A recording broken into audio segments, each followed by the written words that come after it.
Fala pessoal, sejam bem-vindos, começando mais um vídeo com muitas informações importantes. Mas antes, eu peço para que você se inscreva no canal, deixe o seu like e compartilhe o vídeo com o máximo de pessoas. Giro na tela e notícias a seguir.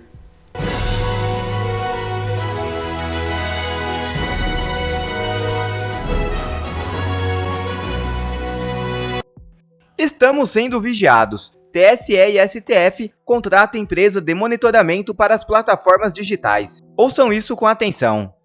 Na semana passada, eu fiz uma denúncia aqui nesta Câmara, um relato, na verdade, que chegou até mim, assustador, de que o Tribunal Superior Eleitoral estaria terceirizando a censura em nosso país. Estaria terceirizando o trabalho de monitorar os cidadãos brasileiros aqui em nosso território, pelas redes sociais. E eu investiguei esse relato e o que eu encontrei já no plano de enfrentamento do próprio TSE foi a confirmação de que já existia esse planejamento de se contratar uma empresa para se instrumentalizar a iniciativa privada e se proceder a investigações, monitoramento e efetiva censura em nosso país. E foi o que aconteceu. O TSE, em setembro, em pregão eletrônico número 29/2022, contratou a empresa Partners Comunicação Integrada para monitorar 24 horas por dia, 7 dias por semana, o cidadão brasileiro. E a leitura dos poderes que essa empresa tem se faz muito importante. Veja, já no primeiro turno, essa empresa usou palavras-chave e temas de interesse definidos pelo tribunal para identificar publicações, para avaliar essas publicações como positivas ou negativas, e até mesmo para fazer o georreferenciamento de quem estava se posicionando na internet, de todos os brasileiros que poderiam se posicionar na internet. Essa empresa, que não tem um compromisso assumido com a população, que não tem mandato, que não foi indicada por eleitos, recebeu poderes que nem o próprio tribunal deveria ter. Poderes de a todo momento efetivamente monitorar e possibilitar a censura que foi realizada inclusive pelo STF. Parece coisa de filme de terror, parece ficção científica, mas foi o que o Tribunal Superior Eleitoral fez em nosso país. E existem indícios ainda de que o ministro Alexandre de Moraes usou as informações coletadas por essa empresa contratada pelo TSE em suas investigações e seus inquéritos ilegais lá no STF. Talvez seja esse o motivo pelo qual um deputado estadual aqui do nosso estado foi censurado nas redes e ainda não teve acesso a qual foi a decisão judicial que efetivamente veio a censurá-lo. Talvez seja pela existência dessa empresa. E esse intercâmbio indevido de informações entre a empresa contratada pelo TSE e pelo STF. Tudo isso para operacionalizar uma censura que é vedada no artigo 220, parágrafo 2º da nossa Constituição Federal. E a dúvida natural que pode surgir aos senhores, que empresa é essa? Essa Partners Comunicação Integrada é uma empresa de reputação ilibada? É uma empresa em que podemos confiar os poderes e monitorar todos os brasileiros nas redes sociais? Deixo a conclusão para vossas excelências, a começar pelo fato de que o sócio majoritário desta empresa, que foi contratada para monitorar a população brasileira ao longo das eleições, foi doador do Partido dos Trabalhadores em 2016. Esse sócio majoritário doou para o PT, sócio majoritário de uma empresa que está possibilitando o monitoramento da população brasileira. E tem mais uma questão. Convido a vossas excelências, pode ser apenas uma coincidência, mas coloquem a expressão companheiro no Google Tradutor e traduzam para o inglês. Vocês verão que o resultado é partner. Portanto, Partners Comunicação Integrada são companheiros comunicação integrada. Talvez isso tenha relação com o fato de que esta empresa, contratada para monitorar a população brasileira em nosso país, tenha, inclusive, sido alvo de denúncias de propina no Ministério da Fazenda em 2013, ainda no governo da Dilma Rousseff. E foi essa a empresa contratada pelo TSE para controlar o que vocês estão falando, para avaliar o que vocês estão falando e propor soluções que nós não temos a certeza se são acatadas ou não pelo TSE em eventual censura. Ignora-se princípios constitucionais de devido processo legal, ignora-se garantias fundamentais para se dar poder a uma empresa sem mandato e sem representatividade. E é por isso que a gente precisa de mais estados, mais municípios, assinando moções contra Alexandre de Moraes, como já aconteceu em Porto Alegre, em Vitória. Soube hoje que em Joinville também já se assinou, as 3 maiores cidades do nosso país assinaram. E também precisamos da continuidade da CPI de abuso de autoridade lá em Brasília, bem como a abertura de processo de impeachment de Alexandre de Moraes. Obrigado pela atenção.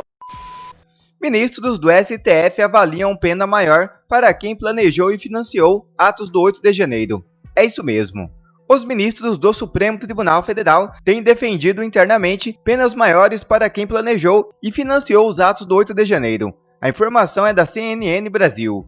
Na semana passada, a maioria do STF votou pela condenação a 17 anos de 2 invasores do Congresso Nacional, Aécio Lúcio Costa e Matheus Lima. Já um terceiro réu, Thiago Matar, acusado de depredar do Planalto, foi condenado a 14 anos. Pelo menos 5 crimes estão em discussão: abolição violenta do Estado Democrático de Direito, golpe de Estado, associação criminosa armada, dano qualificado e deteriorização do patrimônio tombado. Segundo a emissora, a avaliação é que investigados que figuram no rol de organizadores dos atos tendem a ser mais responsabilizados porque teriam um papel de liderança.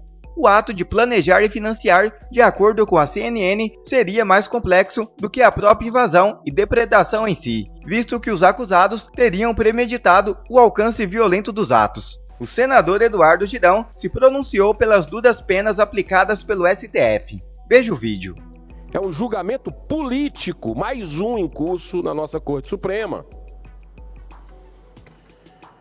Eu até peguei aqui uma postagem de um dos palestrantes que veio hoje aqui, o Luiz Felipe Dávila, que ele colocou em sua rede social: Elise Matsunaga esquartejou o marido e escondeu o corpo, pena 16 anos de prisão. Um síndico sem noção que invadiu o Congresso Nacional, uma pena de 17 anos de prisão. Se você pegar o caso daquele goleiro Bruno e da Elisa Samúdio, também é completamente desproporcional do que está acontecendo nesse julgamento, deixando muito claro que quem errou, quem invadiu, quem depredou, tem que ser punido com devido processo legal, com seus advogados tendo acesso aos autos, mas também de forma proporcional ao que preconiza a lei. Em primeiro lugar, esse julgamento não deveria estar acontecendo no Supremo Tribunal Federal. Está errado.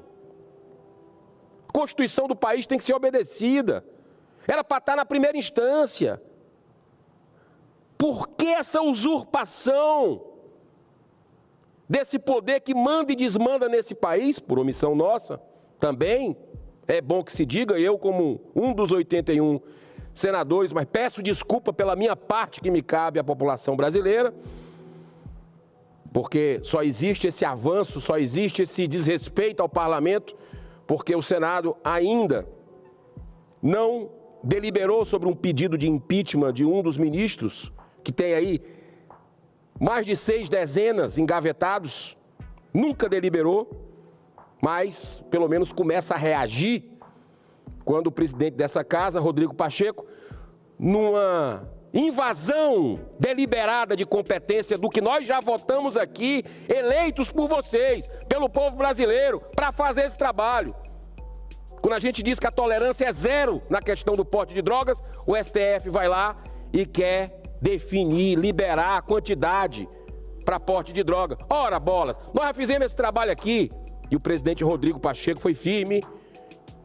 E esse julgamento que começou na nossa Corte Suprema na última quarta-feira, dia 13 de setembro, os primeiros réus pelos atos de 8 de janeiro, a gente já viu ali na primeira sentença que não restam dúvidas que o nosso Supremo está realizando um julgamento político com a clara intenção de sinalizar para a repressão a mobilizações populares, mesmo sendo ordeiras e pacíficas. E é esse o medo que eu vejo conversando nas praças, nos mercados, com cidadãos de direita, de esquerda, de centro, contra governo, a favor de governo. Eu converso com todo mundo, respeito, a regra da boa conversa é o respeito, mas eu vejo um medo, e talvez esse foi o grande objetivo daquela arapuca que foi armada, que o governo não protegeu. E na CPMI está claro isso. O governo não protegeu o nosso patrimônio para que não tivesse nenhuma pessoa invadindo. E eu fico muito preocupado com isso, porque os primeiros a serem julgados foram Aécio Lúcio Costa Pereira, Tiago de Assis Matar e Mateus Lima de Carvalho Lázaro. E olha só o que foi que aconteceu. Aécio, com 51 anos de idade, era funcionário por 25 anos da Sabesp, Companhia de Saneamento de São Paulo, e também síndico do prédio onde residia. Tiago, 43 anos, é produtor rural de Votuporanga. E Mateus, com 24 anos de idade, trabalha como entregador na cidade de Apucarana, no Paraná. Todos sem nenhum antecedente criminal. Eis aí o resumo do perfil dos 30 primeiros perigosíssimos terroristas, segundo o STF. O relator dos casos, o ministro Alexandre de Moraes, decidiu pela condenação do primeiro réu, Aécio Pereira, a 17 anos de prisão. Além da multa de R$44 mil pelos 5 graves crimes. Aí vão eles, preste atenção. Associação criminosa armada, abolição violenta do Estado Democrático de Direito, golpe de Estado, dano qualificado e deteriorização do patrimônio tombado. Do seu voto, do relator, divergiu os ministros Cássio Nunes Marques, André Mendonça, Cristiano Zanin e Luiz Roberto Barroso, quanto à prática dos crimes imputados, bem como a quantitativo das penas impostas. Mas prevaleceu a decisão do relator pelo voto da maioria. Moraes estabeleceu ainda uma indenização de danos morais, sem trocadilho com a palavra, coletivos, danos morais coletivos de R$30 milhões a ser paga de forma solidária por todos os réus condenados pelos atos de 8 de janeiro. Carlos Frederico Santos, subprocurador-geral da República, representando a PGR, pediu que Aécio Lúcio Costa Pereira fosse ainda multado por dano moral coletivo de R$100 milhões. Durante o julgamento, tivemos falas contundentes e corajosas dos advogados de defesa dos 3 réus que estavam ali defendendo a Carta Magna do Brasil, defendendo a lei, defendendo o direito, a proporcionalidade.